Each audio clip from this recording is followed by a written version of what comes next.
Bharat Ratna doctor Bhimrao Ambedkar को कोटि कोटि नमन। ये कार्यक्रम डॉक्टर भीमराव अंबेडकर के जीवन पर आधारित है, जहां भारत की जनता के प्रति उनके योगदानों को पूरी सजगता से चित्रित और रेखांकित करने का प्रयास है। कार्यक्रम में दिखाई गई घटनाएं लब्ध पुस्तकों से ली गई हैं। इस कार्यक्रम के जरिए चैनल की ओर से एक विश्वसनीय, सजग और सकारात्मक प्रयास है कि डॉक्टर बाबा साहेब भीमराव अंबेडकर के जीवन की संघर्ष यात्रा एवं गौरव गाथा पूरे आदर के साथ घर घर पहुंचे और उनके योगदानों से सभी संपूर्णता में परिचित और आह्लादित हों।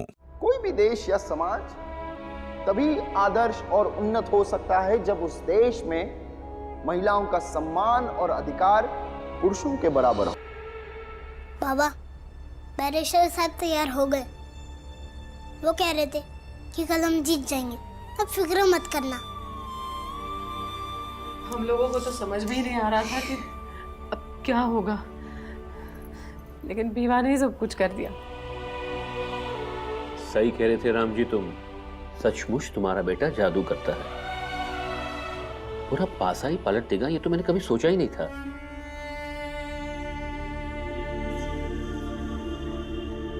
कप्तान साहब, मैं अपने परिवार को मिल सकता हूं?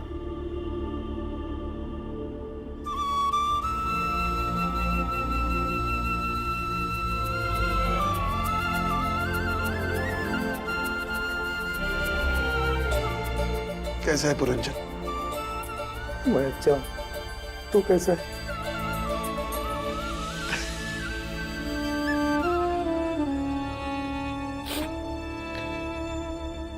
बच्चे सब ठीक है, आप चिंता मत कीजिए। भीम बेटा, इन चक्करों में तुम्हारी पढ़ाई लिखाई तो बिल्कुल बंद हो गई होगी ना? बाबा, पढ़ाई बंद नहीं हुई, बल्कि लड़ाई शुरू हो गई है। न्याय की लड़ाई। पहले ये लड़ाई जीत ले, फिर पढ़ाई भी शुरू हो जाएगी। राम जी, न्याय की गुहार मांगने वाले और अपनों को छुड़ाने के लिए गिड़गिड़ाने वाले मैंने बहुत दिखे हैं अपनी जिंदगी में, पर न्याय के लिए लड़ने वाले ऐसे छोटे से योद्धा को मैंने पहली बार देखा है।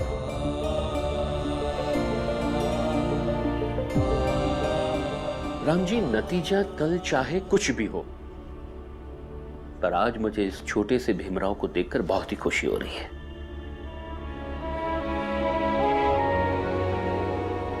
कप्तान साहब, सच की राह कठिन होती है।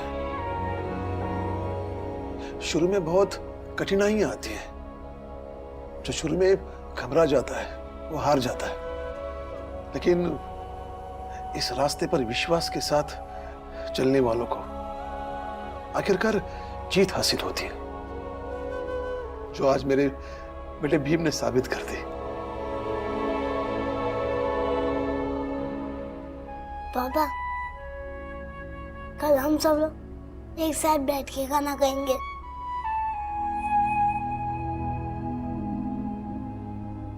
कल हमारी ही जीत होगी। चलो पुरंजन काका।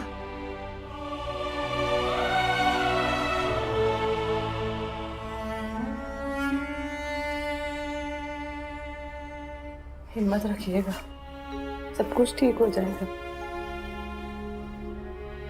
हाँ, तब तक तो बहुत बुरे बुरे ख्याल आ रहे थे। ऐसा लग रहा था कि कहीं पूरी जिंदगी जेल के अंधेरे में ना बीत जाए। लेकिन हमारा भीम हमारे लिए कल एक नया सूरज लेकर आ रहा है, आजादी का सूरज।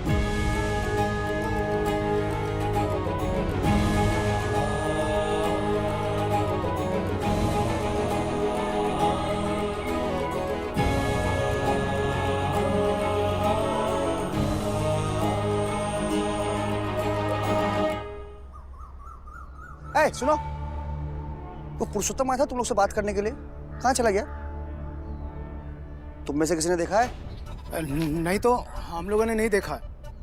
हम तो खुद केशव के लिए परेशान हैं, न जाने कल से वो कहाँ चला गया। आप लोगों ने देखा है वो? अरे हम लोगों ने तुमसे सवाल पूछा है, तो बदले में तुम भी सवाल पूछोगे? इतनी औकात बढ़ गई है तुम लोगों की।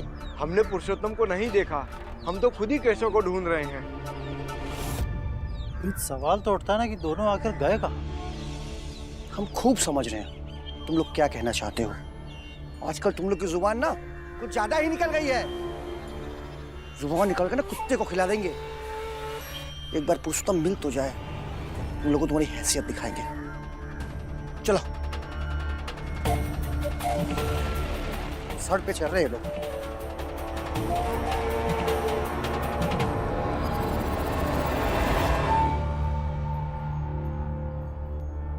अरे वो लोग तो कह रहे हैं कि उन्होंने पुरुषोत्तम को देखा ही नहीं है। अरे छोड़ो पुरुषोत्तम को, वो भीमराव बैरिस्टर के पास जाके पैसे और गवाही पत्र दोनों दे आया है। और वो बैरिस्टर केस लड़ने को तैयार हो गया है। कोई बात नहीं, केस लड़ना है ना तो लड़ लेंगे। धर्म से ऊपर ना तो कोई अदालत होती है, ना ही कोई कानून। सेठ जी, जीत तो हमारी होगी।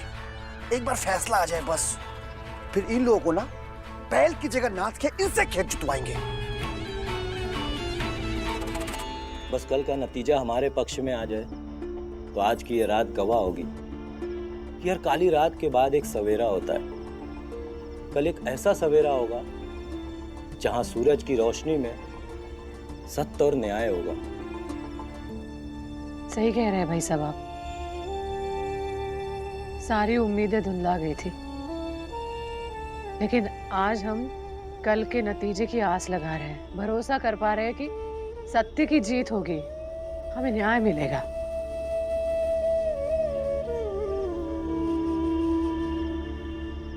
और सच कहूं भाई साहब, ये मुमकिन नहीं हो सकता था अगर हमने एक साथ ये लड़ाई नहीं लड़ी होती।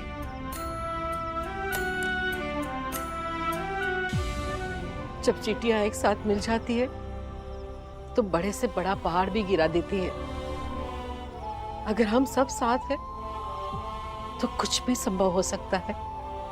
देख लेना, कल का फैसला हमारे ही पक्ष में होगा।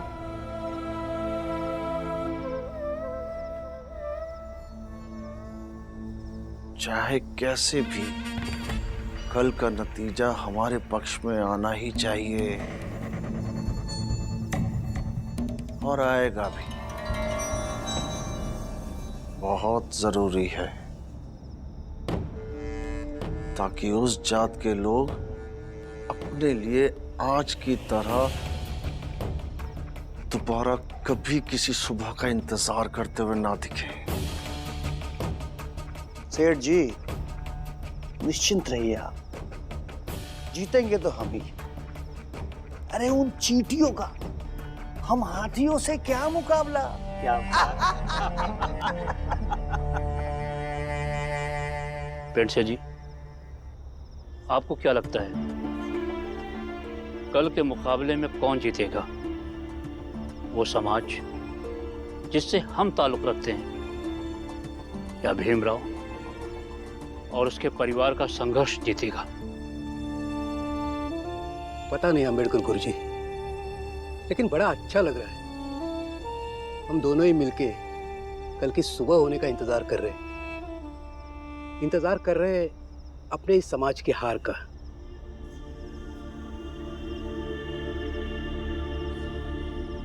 चंदा मामा, देख रहे हो इस समाज में न्याय पाने के लिए कितना भागना पड़ता है। लेकिन मैं पढ़ लिख कर ऐसा जरूर करने की कोशिश करूंगा कि किसी को न्याय के लिए भटकना ना पड़े। न्याय इतना महंगा क्यों है? आई के गहने नहीं होते तो हम बैरिस्टर साहब तक पहुंच ही नहीं पाते। ऐसे तो गरीबों को कभी न्याय मिलेगा ही नहीं, और सबसे ज्यादा जरूरत न्याय की गरीबों को ही है। मुझे कुछ ऐसा करना होगा कि गरीबों को भी न्याय आसानी से मिल सके, न्यायालय तक पहुंचना उनके लिए कठिन ना हो।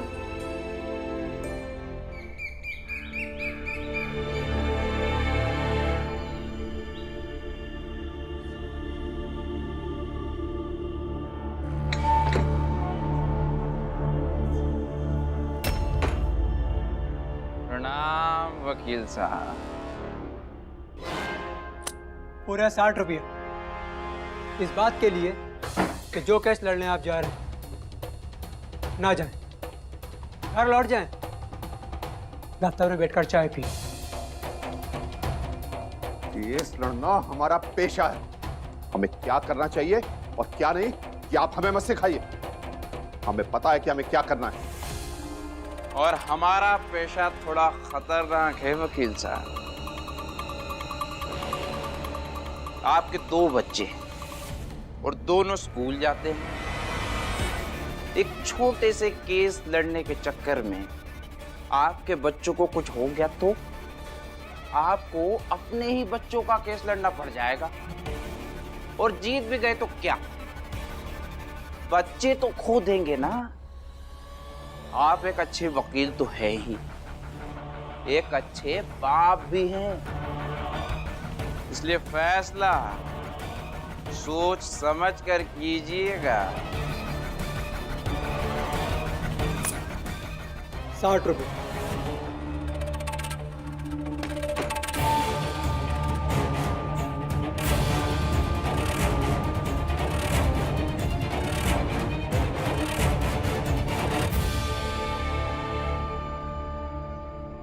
कार्रवाई शुरू की जाए। लेकिन जज साहब हमारे बैरिस्टर साहब नहीं है, आते ही होंगे। जब समय पता था तो आए क्यों नहीं? जज साहब रास्ते में ही होंगे, आ रहे होंगे।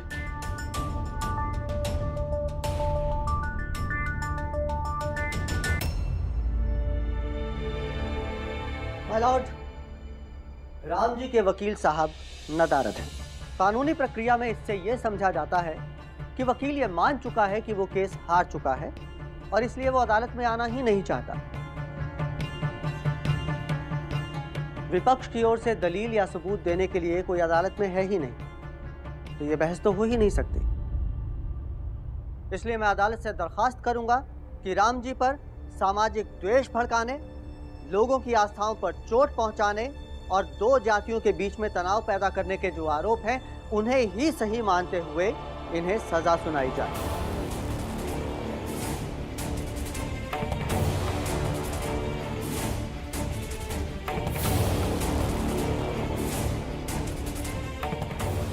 लेकिन जज साहब हमारे बैरिस्टर साहब आ ही रहे होंगे। कृपया बिना बहस के फैसला ना सुना जाए। मेरे पापा बेगुनाह हैं।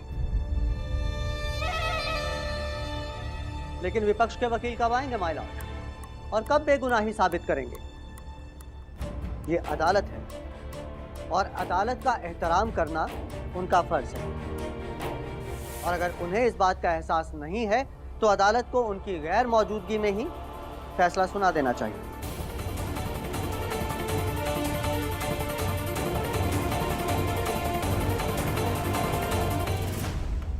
अंबेडकर जी, हमें लगता है वकील ने धोखा दे दिया इनको, वो नहीं आएगा। अरे मामला एकदम साफ साफ है। अरे इतना बड़ा वकील यहाँ आकर अपनी बेइज्जती थोड़ी ना करवाएगा। चला था हमारी मुखालफत करने, अब भुगतेगा राम जी सकपाल। माय लॉर्ड, हालात के मद्देनजर अब अदालत को अपना फैसला सुना देना चाहिए।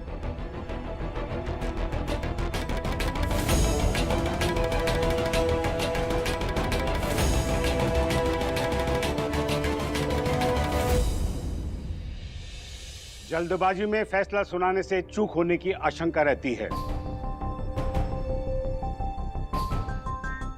अदालत विरोधी पक्ष के वकील को अपने सामने पेश होने का कुछ और वक्त देती है।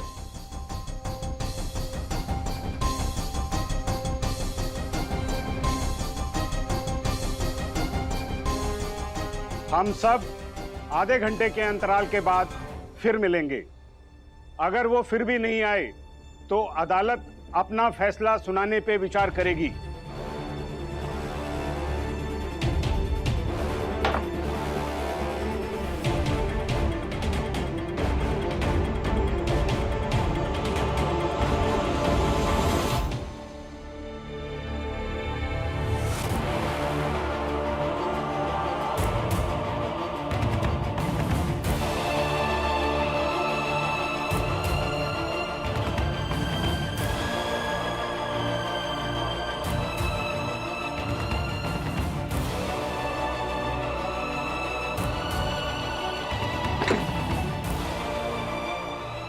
बैरिस्टर साहब, आप यहाँ जल्दी से चलिए ना, सब लोग आपकी राह देख रहे हैं, चलिए ना।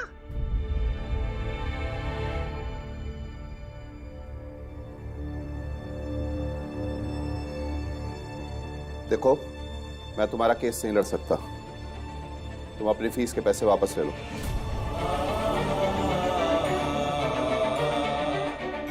सुनो, इस लड़के के फीस के पैसे वापस कर दो। ठीक है सर। ये लो। बैरिस्टर साहब, आप ऐसा मत कहिए, आप नहीं जाएंगे तो पापा कैसे छूटेंगे? मैंने तुमसे कह दिया ना, मैं तुम्हारा केस नहीं लड़ सकता, बस बात खत्म।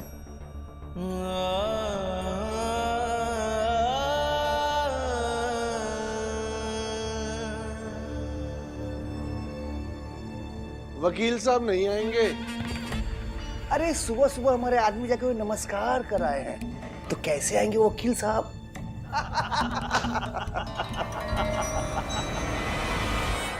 बैरिस्टर साहब चलिए ना, अब नहीं जाएंगे तो पापा कैसे छोड़ेंगे? हम ये केस हार देंगे। मैं आपके हाथ जोड़ता हूँ, चलिए ना।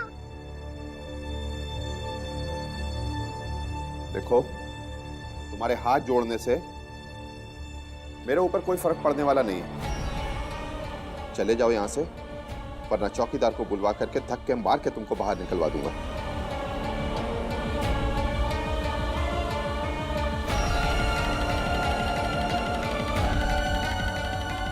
खड़े क्यों? पैसे उठाओ और जाओ।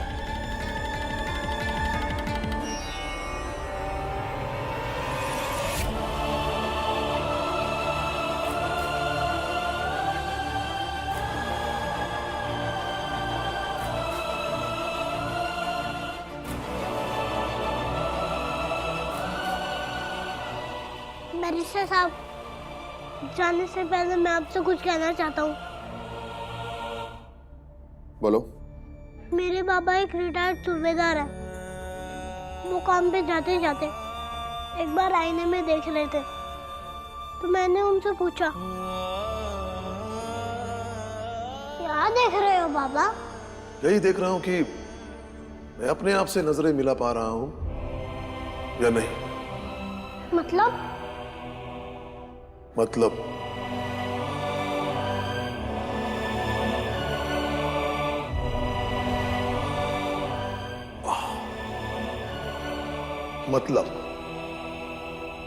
बेटा, घर से जब काम पे निकलो तो रोज जाते समय आईने में एक बार अपने आप से नजरें मिलाओ।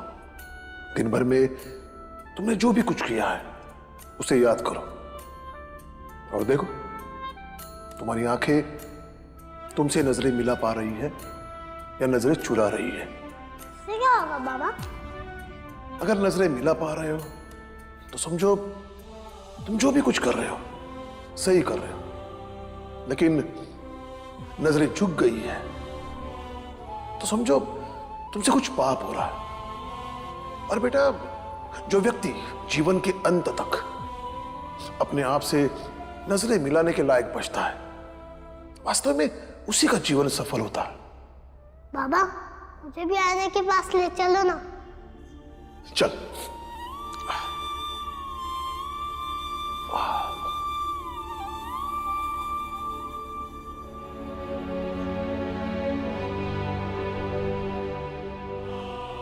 बाबा, मैं भी नजरें मिला पा रहा हूँ, मतलब मैं कोई पाप नहीं कर रहा।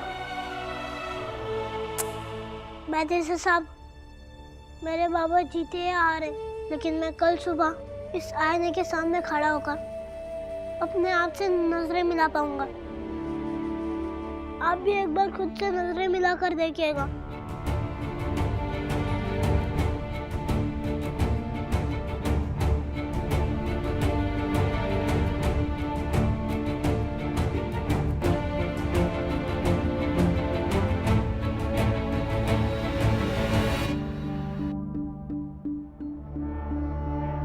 आधा घंटा हो गया क्या?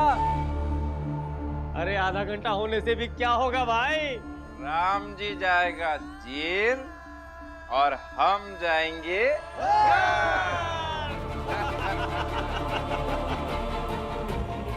कहाँ रह गया भीम? अभी तक आया क्यों नहीं?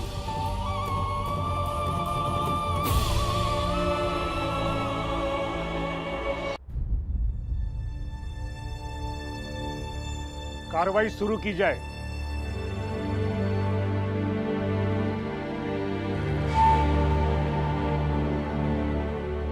माय लॉर्ड, राम जी के वकील अभी तक नहीं आए, इसलिए मैं अदालत से गुजारिश करूंगा कि अब और ज्यादा वक्त जाया ना करते हुए अदालत को अपना फैसला सुनाना चाहिए।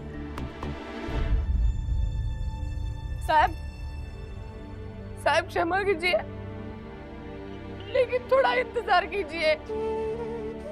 मेरा बेटा भीम बैरिस्टर साहब को लाने के लिए गया है, वो आ ही रहा होगा, थोड़ा इंतजार कीजिए। हाँ जज साहब, मेरा बेटा आता ही होगा, वो वकील साहब को जरूर लेके आएगा।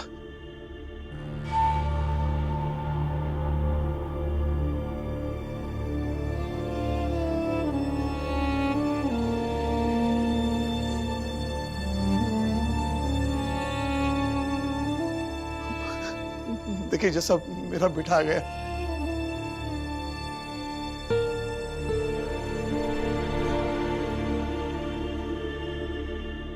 क्या हुआ भीमा? आई, वो नहीं आएंगे। कोई वकील नहीं है, कोई गवाह नहीं है।